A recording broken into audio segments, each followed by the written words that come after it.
So here we have a kind of messed up Bryant legacy line heat pump. Oh, and we have one more heat pump that just started up. It's this Gemini.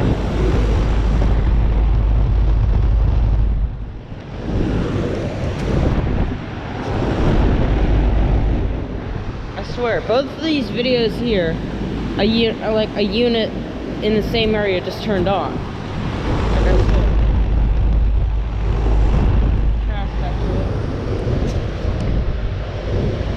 2019 10 ton. Anyways, back to this thing, Bryant legacy line.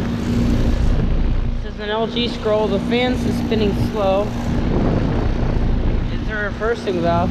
It's 2016. It's a 3 ton. It's very warm.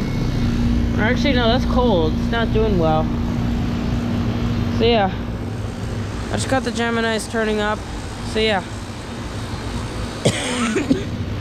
Thank you for watching. Yeah, I'm a little bit I just got over a sickness, so yeah. Anyways, yeah, thank you for watching, and over and out.